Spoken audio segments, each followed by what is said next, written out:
నల్లమలలో అడవి దున్న ప్రత్యక్షమైంది. 150 సంవత్సరాల క్రితం అదృశ్యమైన అడవి దున్న మళ్లీ నల్లమలలో కనిపించింది. ఆత్మకూరు అటవీ డివిజన్ బైరుట్లీ రేంజ్లోకి వచ్చింది అడవి దున్న.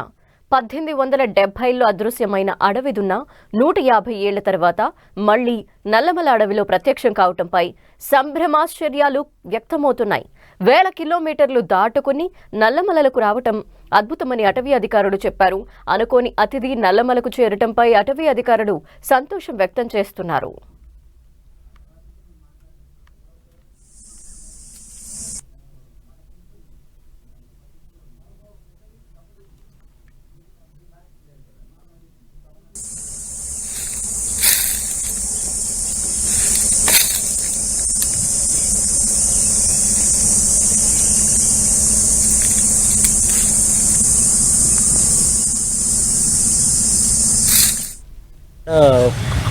ఉండేది అడవి దున్న అనేది గతంలో ఎప్పటి నుంచో నల్లమల అటవీ ప్రాంతంలో ఉంది. మన records forest department working plans, management plans వీటిని చూసినప్పుడు దాని రికార్డ్స్ అయితే ఉన్నాయి.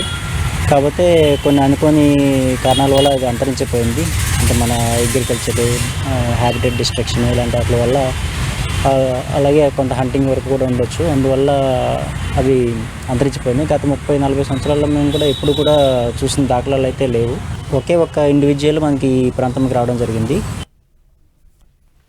మా ప్రతినిధి ప్రసాద్ అడిగి మరిన్ని డీటెయిల్స్ తెలుసుకుందాం. ప్రసాద్, 150 ఏళ్ల క్రితం ఉండేది అంటున్నారు, మళ్ళీ ఇప్పుడు కనిపించడం పట్ల అధికారులు ఏం చెప్తున్నారు? దాన్ని ఏ విధంగా అటవీలో నుండి మళ్ళీ వెళ్ళిపోకుండా సస్టైన్ చేయడానికి ఏం చేయాలనుకుంటున్నారు? ధనలక్ష్మి, ఒక నల్లమల అటవీ ప్రాంతంలో అడవి దున్న ప్రత్యక్షం కావడంతో జంతు ప్రేమికులు మాత్రం హర్షం వ్యక్తం చేస్తున్నారు. దాదాపు 150 సంవత్సరాల క్రితం అదృశ్యమైనటువంటి అడవి దున్న ఇప్పుడు నల్లమల ఫారెస్ట్ లోకి చేరుకోవడంతో ఫారెస్ట్ అధికారులు, అదేవిధంగా స్థానికులు, ప్రజలు హర్షం వ్యక్తం చేస్తున్న పరిస్థితి కనిపిస్తూ ఉంది. ఆత్మకూరు అటవీ డివిజన్ ప్రాంతంలోని బైరుట్ల రేంజ్ లో అడవి దున్న ఫారెస్ట్ అధికారులకు కనిపించడం జరిగింది. దాదాపు 1870 సంవత్సరాల క్రితం అదృశ్యమైనటువంటి అడవి దున్న 150 సంవత్సరాల తర్వాత నల్లమల అటవీ ప్రాంతంలో కనిపించడంతో మొత్తం హర్షం వ్యక్తం చేస్తున్నారు. అయితే గత 150 సంవత్సరాల క్రితం అడవి దున్నలు నల్లమల ఫారెస్ట్ లో ఉండేవి.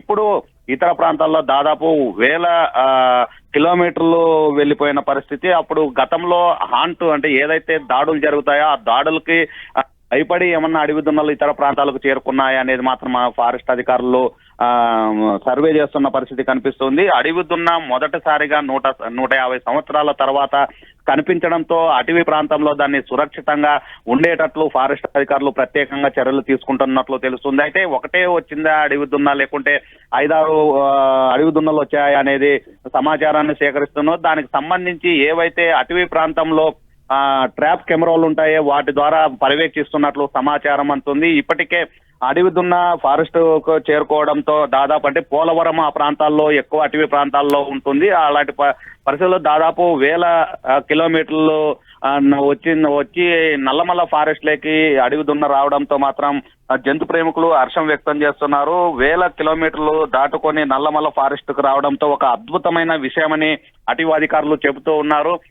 ఇతర రాష్ట్రాల్లో ఉన్నటువంటి అడవి దున్న, దట్టమైన అడవి ప్రాంతంలో ఉండేటువంటి అడవి దున్న నల్లమల ఫారెస్ట్ లేకి రావడము మొదటిసారిగా కనిపించడంతో 150 సంవత్సరాల తర్వాత అటవి దున్న నల్లమల ఫారెస్ట్ లో కలియ తిరుగుతుండడంతో అది ఎక్కడి నుండి వచ్చింది అనే దానిపైన కానీ ఫారెస్ట్ అధికారులు సర్వే చేస్తున్నట్లు స్పష్టంగా అర్థమవుతుంది. దీనికి సంబంధించి ఒకటే అడవి దున్న వస్తే పెరిగే అవకాశం లేదు కనుక ఏవైనా ఇంకా ఒక 4-5 వచ్చాయా దానిపైన మాత్రం ఫారెస్ట్ అధికారులు మాత్రం ప్రత్యేకంగా దృష్టి సారించారనేది స్పష్టంగా అర్థమవుతుంది. అడవి దున్న మొట్టమొదటిసారిగా 150 సంవత్సరాల తర్వాత కనపడడంతో మాత్రం ఫారెస్ట్ అధికారులు కూడా హర్షం వ్యక్తం చేస్తున్నారు. అదే విధంగా జంతు ప్రేమికులు, ఏదైతే నల్లమల్ల ఫారెస్ట్ దాదాపు 100 కిలోమీటర్లు విస్తరించి ఉంటుంది.